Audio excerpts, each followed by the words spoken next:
Why Utopia turned into hell, the horrifying mouse experiment that predicts human extinction when we imagine the end of the world, or at least the collapse of civilization. Our minds typically drift toward scarcity. We picture a Mad Max landscape where water is gold, food is non-existent, and survival is a violent struggle for dwindling resources. It is intuitive to believe that conflict arises from a lack of things. If everyone had enough to eat, a warm bed, and safety from harm, surely peace would follow. Surely, a utopia is simply a matter of logistics and resource distribution. But what if we are wrong? What if the true danger to a society lies not in the scarcity of resources, but in the total abundance of them? This was the terrifying question posed by ethologist John B. Calhoun in the mid-20th century, culminating in his most famous and disturbing experiment, Universe 25. As we delve into the history of this study, we are forced to confront a reality that is uncomfortable for the modern mind. We are forced to look at the behavioral sink, a phenomenon where social order collapses not under the weight of starvation, but under the crushing pressure of social density and lack of purpose. This is the story of how a mouse paradise became a tomb, and why it haunts sociologists and urban planners to this day. The Architecture of Perfection in 1968. At the National Institute of Mental Health in Maryland, John Calhoun constructed a world. It was a large metal enclosure designed to be the ultimate sanctuary. He called it Universe 25. The parameters were simple but absolute. The inhabitants would never know want. The enclosure was divided into 16 distinct sectors, each accessible by a series of tunnels and ramps. There were 256 nesting boxes, capable of housing thousands of mice comfortably. Food hoppers were constantly replenished, providing enough nutrition for a population of over 3,000. Water flowed freely. The temperature was kept at a perfect 68 degrees Fahrenheit. There were no cats, no owls, no disease, and strictly controlled sanitation. It was, by all biological definitions, a mouse heaven. Into this Garden of Eden, Calhoun released 4 pairs of mice. They were the Adam and Eve figures of this world, healthy and hand-picked. Phase A and B. The golden age of the experiment began with what Calhoun termed the strive period. The initial mice spent time adjusting to their new, vast surroundings. They established territories and built nests. It was peaceful. Soon, they entered the exploit period. With no predators to cull the weak and no shortage of food to limit family sizes, the population exploded. The population doubled every 55 days. It was a period of rapid expansion and seemingly boundless prosperity. The mice were living the dream. They ate, they slept, and they reproduced. However, even in this boom phase, subtle cracks began to appear. Mice are social creatures with complex hierarchies. In a natural environment, young mice who cannot find a place in the existing social structure migrate. They leave the nest to find new territory, face dangers, and establish their own colonies.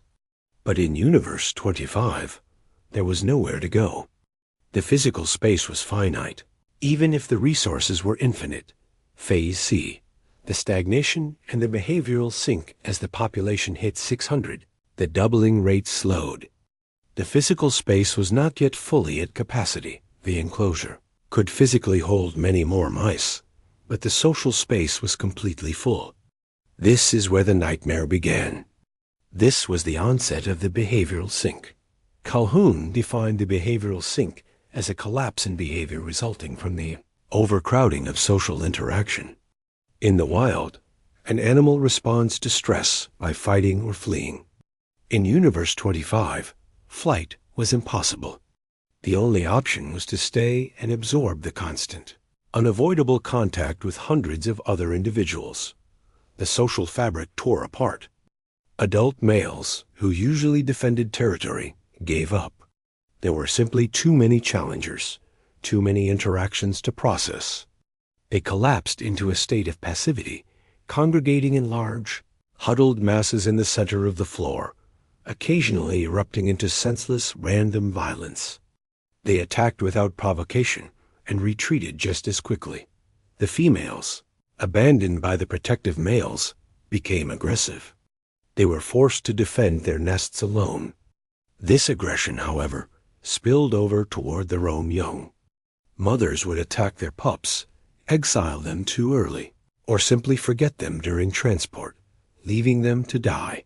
The chaos was absolute. The rituals of courtship, mating, and child-rearing, the very foundations of mouse society, were abandoned.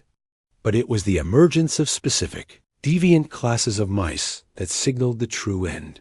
The beautiful ones, amidst the violence and the bloody squalor of the central pens. A new group emerged. Calhoun called them the beautiful ones. These were male mice who withdrew completely from society. They did not fight. They did not court females. They did not attempt to reproduce.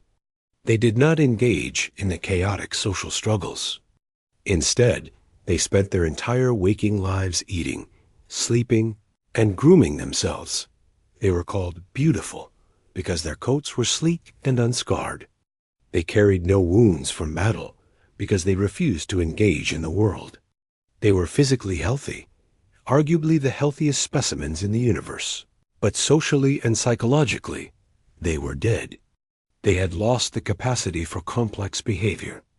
They were empty shells, surviving solely for the sake of survival, with no drive to perpetuate their species or interact with their kind. The death of the spirit, a final phase, phase D, was the death phase. The population peaked at 2,200 mice far, short of the enclosure's theoretical capacity of 5,000. But by this point, the society was so broken that reproduction effectively ceased. The new generations, raised in the chaos of aggressive mothers and absent fathers, or isolated like the beautiful ones, simply did not know how to be mice. They had never learned the social cues required for mating.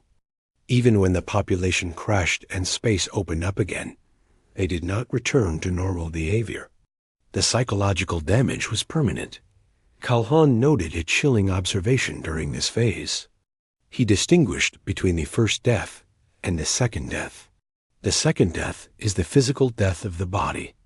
But the first death, he argued, was the death of the spirit, the death of the complex behaviors, drives, and purposes that make an animal a functioning member of its species. The mice of Universe 25 had died their first death long before their bodies expired. Eventually, the last mouse died. Universe 25 became a silent tomb. The human parallel, it is easy to dismiss Universe 25 as a study of rodents, not men. Humans possess reason, technology, and culture. We can adapt. But the results of Calhoun's experiment struck a nerve that vibrates to this day, specifically regarding the condition of modern urban life. Calhoun was writing and researching during a time of exploding urbanization. He saw the behavioral sink not just as a mouse problem, but as a potential human destiny. When we look at modern society, the parallels are uncomfortable.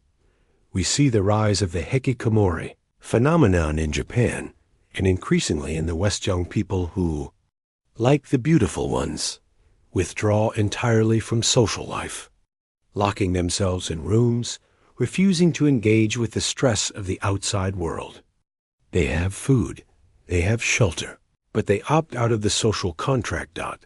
We see the breakdown of traditional community structures.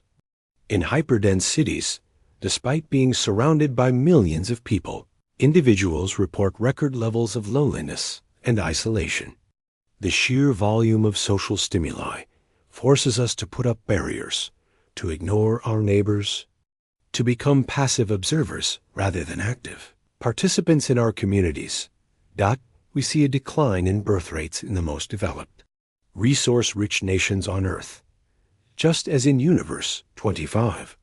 When survival is guaranteed and the social pressure becomes too intense, the drive to reproduce seems to diminish. The struggle for survival, which defined human evolution for millennia, has been replaced by a struggle for meaning in a world of abundance and overstimulation. The crisis of meaning, the ultimate lesson of Universe 25, may be that struggle is not just a burden. It is a necessity. The mice in the experiment had no function. They did not need to forage. They did not need to build. They did not need to protect. Without a role to play, their identities collapsed. In a post-industrial world, where automation and abundance are the goals, we must ask ourselves, what happens when we no longer need to struggle to survive? When we are all fed, housed, and safe, what will we do? Will we flourish into a new era of art and philosophy? Or will we, like the residents of Universe 25, turn inward, becoming aggressive, isolated, and obsessed with superficial grooming, waiting for the end? Calhoun's experiment serves as a grim warning. A utopia without purpose is not a paradise. It is a sink. It suggests that social health requires more than just physical resources. It requires space, not just physical space, but psychological space. It requires a role. It requires the challenge of overcoming obstacles. The first death is the danger we face. It is the loss of our humanity in the face of overwhelming social density and the removal of necessary struggle. As we build our own digital and physical universes, optimizing for comfort and ease, we must remember the mice. We must ensure that in making a world where it is easy to live, we do not create a world where we forget how to live. The metal walls of Universe 25 are gone. But the question remains, are we building a home or are we building a cage? Conclusion: the story of the behavioral sink is a story of unintended consequences. It challenges the materialistic view that satisfying physical needs is the cure for societal ills. It forces us to confront the biological and psychological limits of our nature. While humans are certainly not mice, the biological imperatives that drive social interaction are deeply rooted. We are social animals, evolved for a specific scale of interaction, evolved to solve problems. When those parameters are violated, when the scale becomes too large and the problems disappear, the system breaks. Universe 25 stands as a monument to the complexity of social life. It is a reminder that more is not always better, and that the path to extinction can be paved with good intentions and unlimited cheese. As we navigate the 21st century, the ghost of John Calhoun stands in the corner, watching our teeming cities and our digital isolation, wondering if we have already entered the sink. Thank you so much for watching all the way to the end. If you enjoyed this video, learned something new, or simply want to see more content like this, please give it a like and subscribe to the channel. Your support truly helps the channel grow and reach more people. And if you have thoughts or ideas you'd like to share, feel free to leave a comment. I'd love to hear from you. See you in the next video.